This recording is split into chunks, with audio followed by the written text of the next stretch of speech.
All right, the court is calling 2020 CR 2272, State of Texas versus Megan Hayes Wilhite. Can I have parties announced for the record for the state? Daniel Escobar for the state of Texas. Defense. Kelly Piddle. And are you Megan Wilhite? Yes, ma'am. Am I pronouncing your last name correctly? Yes, ma'am. Will Height. All right. I'm going to show you what's entitled Motion to Revoke Community Supervision and First Amendment Motion to Revoke Community Supervision. Did you review those documents with your attorney? Did Yes, you ma'am. understand them? Yes, ma'am.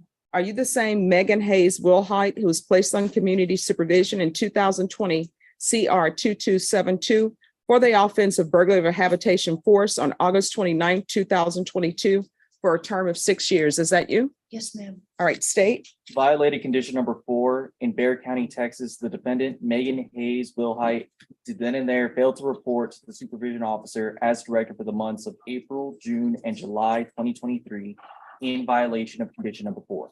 How do you plead to that? True or not true? True, miss. And Judge, it's going to be on the first amended motion to revoke.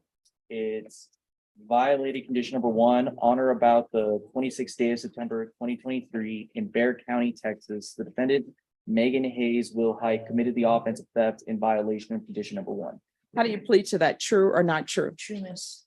Your Honor, state waives all the violations. Any objection? No. Here's where the stakes shoot sky high. By pleading true to the violations, Megan is essentially admitting she failed probation, skipping meetings and committing new crimes. That confession alone gives the judge the power to revoke her probation and sentence her to up to 10 years in prison. Think about that. One word, true, can flip your future upside down. This isn't like pleading guilty to a new charge. This is Megan admitting she broke the deal she made with the court in the first place, and the state wastes no time, immediately recommending 6 years in prison. All right, did you understand by pleading true to violations 4 and 1, the court could find it true, grant the motion, and sentence you up to 10 years in prison? Did you understand that? And up to a $1,500 fine? Yes, ma'am. Knowing that, do you still wish to plead true to violations 4 and 1? Yes, ma'am. Court will find violations 4 and 1 true. Is there a proposed agreement? No, Your Honor, we were going to go open to the court. The state was going to recommend 6 years TDC. All right, so the state is asking for 6 years defense. Judge, I don't know if she was just sworn. Can I have my client testify briefly? Yes. Can you raise your right hand for me, please? Do you solemnly swear or affirm the testimony you give will be the truth and nothing but the truth, so help you God? Yes, ma'am. All right, you can lower your hand if you'll state your name for the record. Megan Hayes Will Height. All right. Megan. Just one moment. There's This is Megan's emotional turning point. Instead of begging to avoid prison outright, she's asking to be sent to Safe P, a substance abuse felony punishment program designed to rehabilitate offenders. She breaks down her story, starting drugs as a teenager, spiraling into meth use in her 30s, and never truly receiving proper treatment.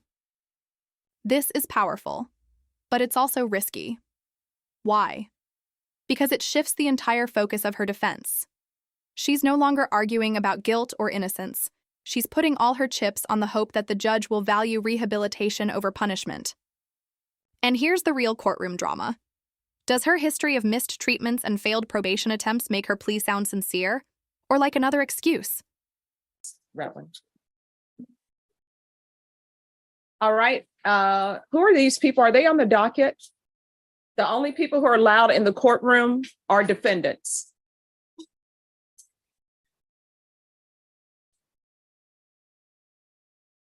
Sorry about that. It's okay, miss. Megan, you understand the state is recommending that you go to prison, Yes, sir. and you're asking the court to send you to safety. Yes. Why? I want the opportunity. I haven't been able to get any kind of help when it came to drug rehab, and I really do want the opportunity to be able to get clean. I think it's about time that I do something good with my life, and I believe that Safe P would be a reasonable option for me to be able to get clean and do the best I can for myself and my family. What is your drug of choice? Marijuana and methamphetamines. Okay. When did you first start using marijuana? When I was about 14, 15, When and did you start using meth? methamphetamines about 32 years old, How old are you now? 38. Have you ever received any type of outpatient or inpatient treatment? No, sir. In regards to the reporting, you didn't report for those months. Why? I did not have a vehicle and I had my belongings taken from me. Listen closely here. Megan claims she couldn't report to probation because she lost her phone, her belongings, even her email accounts. On top of that, she says she was scared. While it paints a chaotic picture of her life, the judge's response cuts to the core. Probation officers are literally there to help. She could have walked into the office anytime and asked for assistance. Instead, she avoided it completely. And this is where many defendants fall into the same trap, mistaking probation as a punishment instead of an opportunity.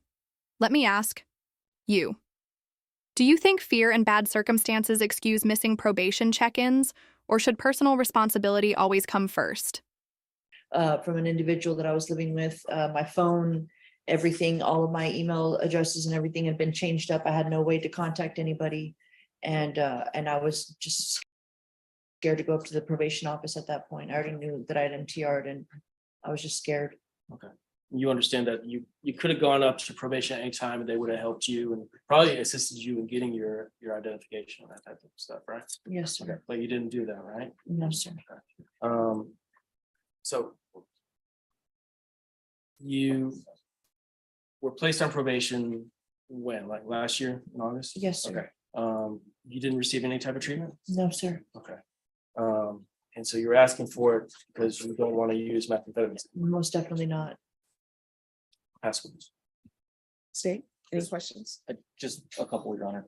Ms. Woolhite, you did have an opportunity to review the court summary, is that correct? Yes, sir. And did you see here that this isn't your first MTR? Yes, sir. And isn't it true that at the last MTR, you were told to go to outpatient treatment and that was a part of one of the conditions Yes, sir. and you didn't go? I don't think that the outpatient was available at that time. They had told me that I was taking classes, but that wasn't, I guess in the, how would I explain this? They had me doing certain things at a certain time and I'm sorry, the outpatient wasn't at that time that I was going. I was going to classes downtown, but it wasn't treatment at that time. Pass the witness, Judge. No further questions. I have a question. What classes are you saying you were going to downtown? I was going to the theft classes. All right, so what are you saying happened with outpatient treatment? I hadn't gone to the outpatient treatment yet. All right, why not? I had been working and I didn't have time to do it at that time. I hadn't been able to make time yet. All right, so this is what I'm trying to get to. One, was outpatient treatment ordered for you? Yes or no? Yes, ma'am. All right. Did you do outpatient treatment? Yes or no? No, ma'am. What is your reason for not doing outpatient treatment? I was, like I said, I was working at the time. I didn't have the time at that period of time. I was going to be making time for it, but I did not have the time at that period of time. All right. Because, and the reason why I asked that question, because, and if I'm wrong, everybody can let me know I'm wrong. I'm going to take that as a sign of disrespect, but it seems as though you were saying that outpatient treatment wasn't available when the state was questioning you. Did I hear that incorrectly? No, ma'am. No, not that it wasn't available. It's whenever I was with Ms. Martha Reyna, we were setting everything up. She had me doing the classes at that time and I hadn't been able to do the outpatient treatment yet. Not that it wasn't available because it was part of my agreement, but it just, she had me doing the classes. I was checking in and everything like that with her, doing my UAs and everything. I just hadn't done the classes yet for the outpatient treatment. Okay. All right. Any other questions? No, Judge. No, Judge. All right. Probation. Yes, Your Honor.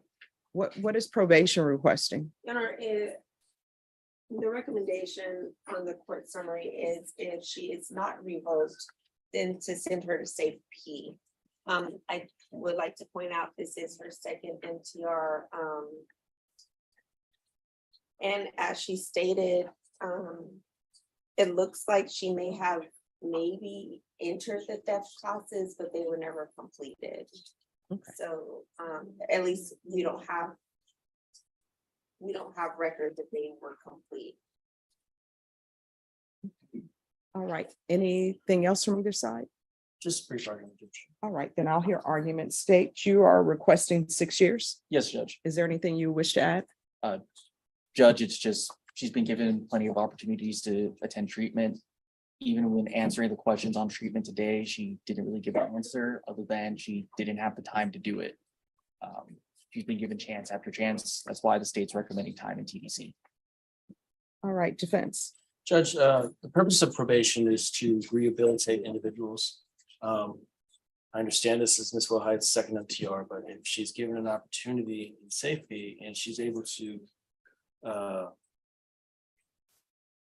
no longer use methamphetamines in the future, then that's the win, that's the purpose. And if safety is successful, then she'll be able to complete the rest of her probation. If it's not successful, she'll be back here and be sentenced to 10 years TDC. So we're just asking for that opportunity to try to get her to treatment so she doesn't continue to use methamphetamines. All right. Anything else from you, Ms. Wilhite? No, miss. All right, Ms. Wilhite.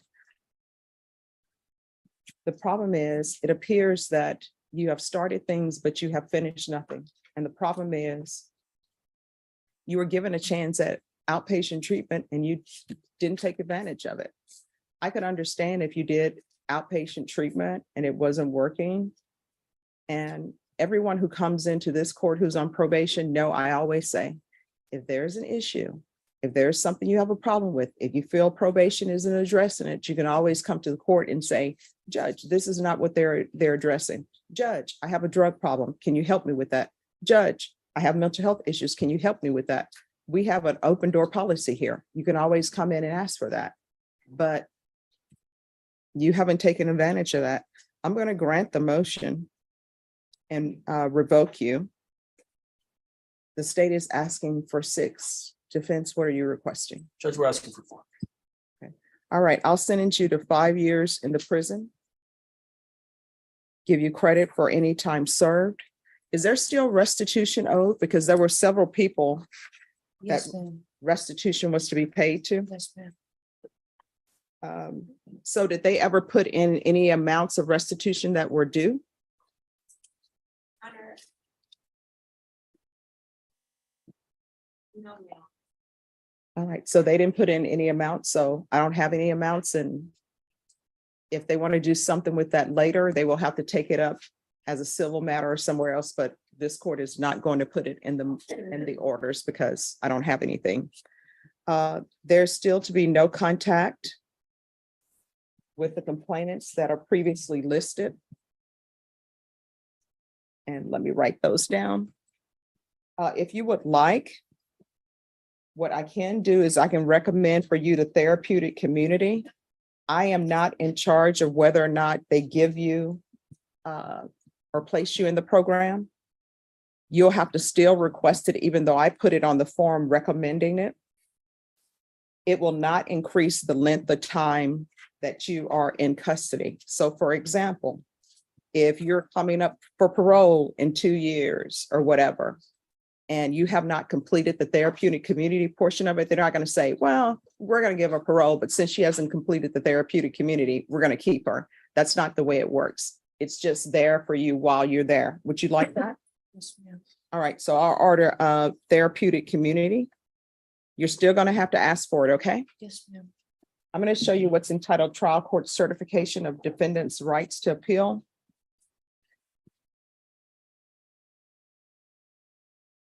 Did you review that document with your attorney? Did you understand it and did you sign it? Yes, ma'am. All right. Because this is not a plea bargain agreement, you do have a limited right to appeal, and that right to appeal is as it relates to the allegations in the motion, not the fact that you were on probation. And state has tendered dismissals in the misdemeanor cases that are pending. All right, is there anything else? No, ma'am. That's it. All right, good luck to you, okay? Thank You're you. welcome.